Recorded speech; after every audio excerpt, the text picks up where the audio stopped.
Our band was called Tragedy of Reason, or Tragedy of Wisdom. We hadn't decided yet. I liked Reason because it said how much it sucked to be the only thoughtful person in a crazy world.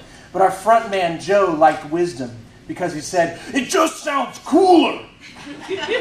We rehearsed at the Park and Recs building downtown. It was an old dance studio with slick wooden floors and tall mirrors on every wall. But I was pretty sure that no one had danced there for a long time. The mirrors were all smudged and cracked. The balance bar screwed into one wall was barely holding on, and only one flickering fluorescent light worked. The whole place felt like an abandoned set from one of those old 80s dance movies my mom liked to watch.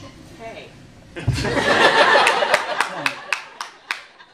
I talked about the band name before rehearsal with Rick the bassist and TJ the drummer, and we'd all agreed that Reason made more sense.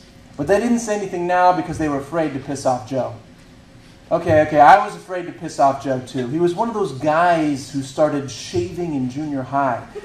He was almost 2 feet taller than Rick and me. He was about the same height as TJ, but TJ was a lanky, stooped hipster boy, and Joe was a massive, pierced, steel-toed, boot-wearing, leather and all the crazy spikes metal dude. And he wasn't one of those, oh, once you get to know him, he's such a softie kind of guys. No, once you got to know him, you realized that deep down he was even scarier.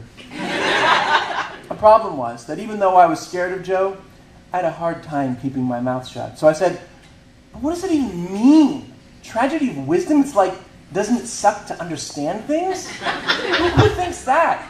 And maybe we may be a lot of things, but we're definitely not wise. Hey, speak for yourself, said Rick, joking to lighten the mood. Nobody would mistake Rick for being wise. He was such a dude.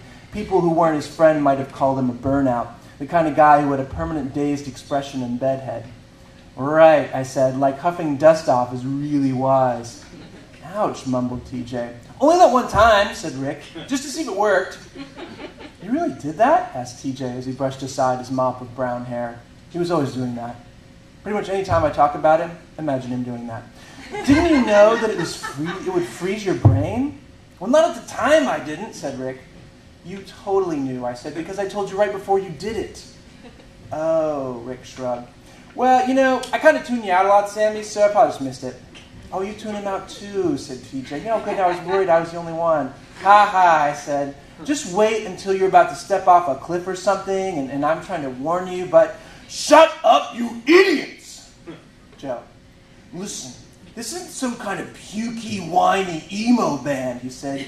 This is hardcore. He illustrated his point by kicking the metal trash can across the room. It hit the far wall with a sharp clang, and fast food wrappers and a half-full drink cup spilled on the floor. He waited for a minute in silence, looming over us with his big, meaty fists clenched and ready. It can't sound like some faggot-ass wannabe shit, he said. It has to sound cool. We have to be cool.